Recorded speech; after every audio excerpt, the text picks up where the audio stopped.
I'm John, in my late 40s, and I run a company. I met my wife, Mary, when my company was still a startup. Mary was the receptionist at a major corporation that did business with my company, and she was incredibly popular both inside and outside the company.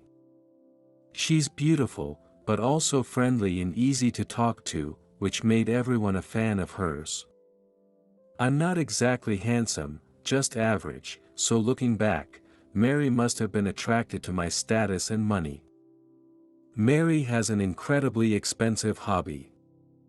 I found out after we got married that she's fanatically following boy bands, spending all the money she earns on them. At the time, as the up-and-coming CEO of a startup, I was often featured in the media as being wealthy. So for Mary, I was nothing more than a source of funding for her fangirling. The first time I went to the major corporation where Mary worked, she handed me a note with her contact information. I was all about studying during my student days, and since starting a business in college, I've been all about work, with no experience with women. So when a beauty like her did something like that, I was over the moon, and we started dating soon after. About a year into our relationship, Mary got pregnant. I was honestly panicking, but Mary was thrilled and fully intended to have the baby, so we got married in a whirlwind. But Mary used to clean my house and cook for me on her days off. So, I always thought she was a very family-oriented woman, and if I were to marry someone, it had to be Mary, and I was happy to be able to marry her. However, Mary changed after we got married. She stopped doing any housework like cleaning and laundry and no longer cooked for me. Moreover, she just did the bare minimum in caring for our daughter, leaving almost the rest entirely up to me. Understandably, I couldn't handle everything by myself, so I talked to my wife about it. I have work to do, so it's quite tough to work and take care of Kathy alone. Mary, could you help out a bit more? Come on, your job as a CEO can be done from home, right? I can do some of it remotely, but there are times I need to meet with employees and clients, so I can't always be at home. Huh? Are you thinking about entertaining clients even though we have Kathy? Just stick to work you can do from home. Mary, you quit your job, so you have time. Can't you help out? Mary quit her job when we got married, so she had time to do housework and take care of Kathy. No way. Because I need to be ready for when my favorite band streams on the app during weekdays, and I have to go to live shows on weekends. You can make some time during the weekdays, right? Nope, impossible. If you can't handle it, why not hire a housekeeper? We have the money. Oh, speaking of money, transfer more to me this month. I needed to buy my favorite band's new merchandise and for tipping coins. It seems Mary has no intention of doing housework, cooking, or even childcare. And yet, she's still demanding her allowance. Lately, even $1,000 a month isn't enough for her, and I can't help but feel like I'm just an ATM to her. I've thought about divorcing her several times, but it's difficult given my public image. A divorce would be fodder for the media. Potentially it would affect my work, and above all, I wanted to persevere for Kathy's sake. I thought Kathy needed her mother, and I didn't want to make her sad because of our issues. Kathy is really cute, just like Mary. Since I've always taken care of her, she's become more attached to me than to Mary, always sticking by my side. Taking care of Kathy and playing with her in the park on days off made me forget all the troubles. So, in the end, to alleviate the burden of handling household chores and childcare single-handedly, I finally started using a household service that provides babysitters and assistants with chores. Now, little by little, I can allocate time for work as well. This has allowed me to gradually spend more time on work, achieving a balance between work, household chores, and taking care of Kathy, leading to relatively peaceful days. However, Mary's obsession with boy bands remains unchanged, leaving Kathy as my only solace and purpose in life. But as Kathy reached the upper grades of elementary school, she started getting into boy bands too, wanting to go to live shows and collect merchandise, asking me for more money. Dad, I want to go to the concert next time, so buy me a ticket, okay? And I need to buy merchandise there, so bring a big bag for me. When Kathy was in elementary school, I used to buy tickets for both of us to go to the concerts together, and I'd buy her a bunch of merch, acting as her personal pack mule. I wanted to fulfill all of Kathy's wishes because, well, she's my adorable daughter. However, around the time Kathy started middle school, she and Mary started doing more things together. By her second year of middle school, Kathy almost started ignoring me. "Kathy, look, that group you like is going to have a concert at the stadium soon. How about going together with me for a change?" Huh? Not interested. "What? But you used to love them, remember? We went to their concerts and bought lots of their merch." I sold all of it.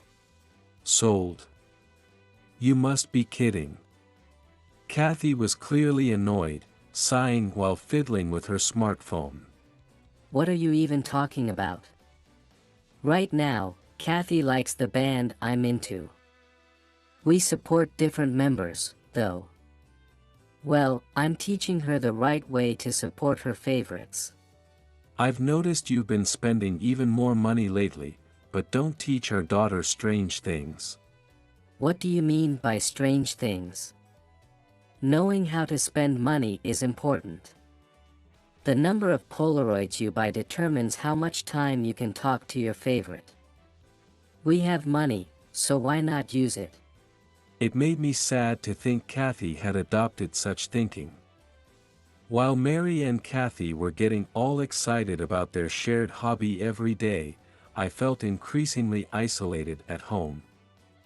All I was doing was providing money for their fangirling, and the hard-earned money I made seemed to just be thrown at some boy bands I didn't understand. I thought it was common for daughters to stop talking to their fathers as much, or for a father's role in the family to change. So, I somewhat accepted it, though it felt different. But Mary and Kathy's fangirling only escalated. For example, they started talking openly in front of me about Mary acting as if she was dating her favorite member. Mom's so lucky, I wish I could go on a date with my favorite member. Well, Kathy, you should buy more Polaroids. That way, you can get a date ticket, and he is yours if you go on a date. I just don't have enough allowance. Just ask Dad, and you'll get it. Mary and Kathy glanced at me as they had this conversation. "I can't give you money for that." Ugh. I'm already struggling with not having enough for tipping during live streams. How stingy can you get? It seems these boy bands do live streams every night on some app, and the perks change depending on their ranking in the stream. How many dates have you had, Mom? Oh, quite a few. Lately, I don't even need a date ticket. He dates me anyway. He wants to let me go because I'm an important fan. Or rather, since it's a date without a date ticket, it's almost like we're going out, isn't it? I hated hearing Mary talk like this in front of me, but what was worse was seeing Kathy get influenced by her. I'm jealous. I need to spend more so I can get dates too. Hey, Kathy, that's not a good thing. If you're going to spend so much money on that, we need to rethink your allowance. Love and dates aren't things you should be paying for, right? If you keep this up, your relationship with anyone will just be about money. I tried to sternly advise Kathy, hoping she would see reason. But it backfired. Kathy glared at me and loudly argued back. What? That's rich coming from you. You're only connected by money yourself. She meant Mary and me. You're one to talk, paying mom to marry you. That's ridiculous. Tell her that's not true, Mary. I was shocked to hear Kathy thought this way. Actually, Kathy's right. John, are you confused? Your appeal was your status and money. Without that, you're nothing. If you didn't have money, you think I'd marry you? Mary and Kathy continued to excitedly talk about boy bands. At that point, I just didn't care anymore.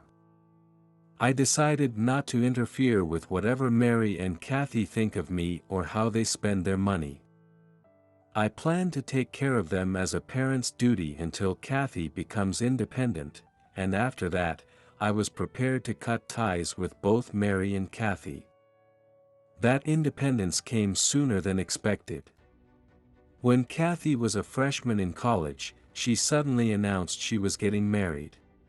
Dad, I'm getting married.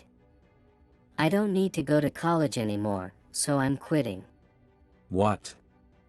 Are you getting married so suddenly?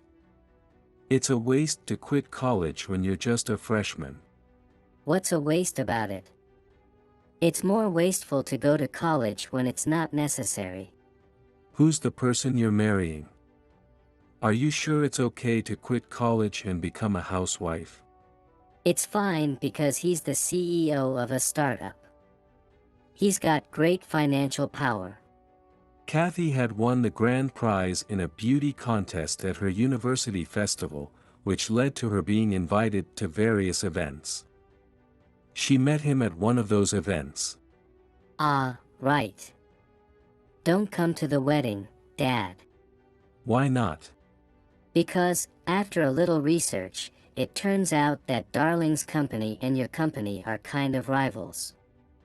It would be troublesome if they found out my dad is the CEO of a rival company. So, I'm keeping it a secret from him. I couldn't understand what Kathy was talking about. Well, don't worry, my boyfriend will be attending the wedding. Ah. That's good. He's the guy from that band Mom's been supporting lately, right? He looks mature, super handsome, and tall, so it'll look great. I was speechless. Kathy tells me not to come to her wedding, but Mary's boyfriend will attend instead. Because it looks better. Ah, right, since you're not attending the wedding, make sure to give us a hefty wedding gift. Yeah, since it's our daughter's wedding, we're expecting $100,000 from you. Absolutely. You should be able to come up with that much money without hesitation. What are they getting excited about right in front of me? I felt something inside me break. And then, I thought it was about time. All right, I'll give you $100,000. But this is not just a wedding gift, it's also severance from you too. Huh? Severance? What do you mean? I'm divorcing Mary and cutting ties with you, Kathy. That's what I mean. I expected Mary and Kathy to be surprised, but their reaction was unexpected. Oh, is that so? You're divorcing me. Well, if we're getting $100,000, that's fine. We don't need Dad anymore, right? My darling will give us money from now on. Yeah, it's like changing ATMs. Ah, Mom, you have a way with words. I silently went back to my room, brought the divorce forms I had prepared beforehand. Wow, you had the divorce forms ready. You've already signed your part. I had prepared and signed them a while ago, ready for divorce whenever necessary. Alright, I'll sign here, right? Mary quickly filled out and signed the divorce forms without hesitation and tossed them in front of me. It seemed Mary had no regrets either. Then, I'll submit this to the city hall tomorrow and visit the lawyer. What, you think this is some kind of threat? Go ahead, do whatever you want. Got it. For now, I need both of you to move out of this house within a week. After that, any necessary communication will go through my lawyer. I spoke to them calmly, without pouring any emotion into my words. Mary and Kathy were surprisingly nonchalant about the whole thing. I'm moving in with my darling, so I'll leave as soon as possible. Don't worry about us. We won't be in touch afterward, right? There are things like alimony and various other matters. Alimony? How petty, you are expecting money from me. Weren't you lucky enough to have married me? After all, you've been messing around with other men, even if they were just boy band members, and planning to attend your daughter's wedding with your boyfriend. Imagine the emotional distress I've endured. The alimony is compensation for that. Wow, John, I didn't realize you were so clingy to demand alimony for something like that. Don't bother us anymore, especially since my darling doesn't know about you. Not that they mentioned it, I didn't want anything to do with Mary and Kathy ever again. The next day, while discussing alimony with the lawyer, I also made sure to include a no-contact order after the divorce. According to the lawyer, Mary and Kathy agreed without any fuss.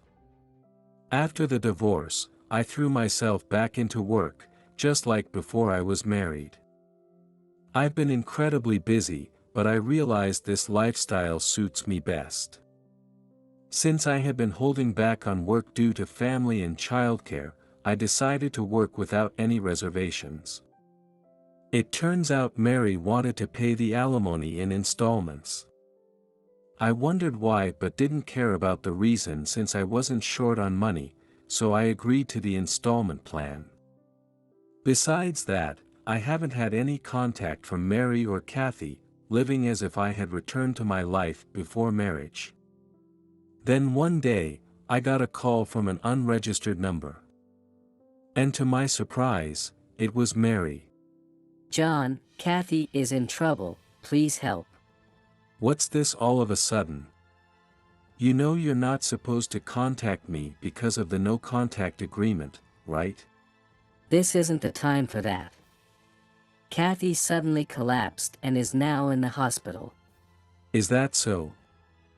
I almost automatically responded when Mary started yelling. Is that all you have to say? Don't you have anything else to add? No, not really, why?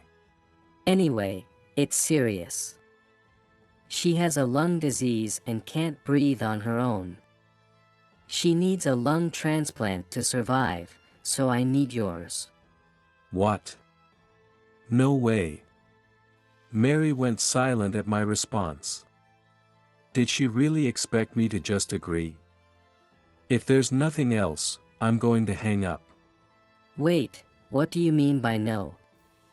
Your own daughter is in trouble, and are you okay with that? Yeah, I'm fine with it. After all, we've cut ties and there's a no-contact order, remember? Please, help us, John. You're the only one who can. Mary sounded like she was crying. It seems no one else in their family or among their contacts was a match for a transplant, and despite the no-contact order, she reached out to me. I feel sorry for her, but it's none of my business. She'll have to wait for a compatible donor at the hospital. At least pay for the medical and hospitalization costs. Money is all you're good for, right? I guess being single must be lonely for you, so this shouldn't be a big deal, huh? I'm getting remarried next month.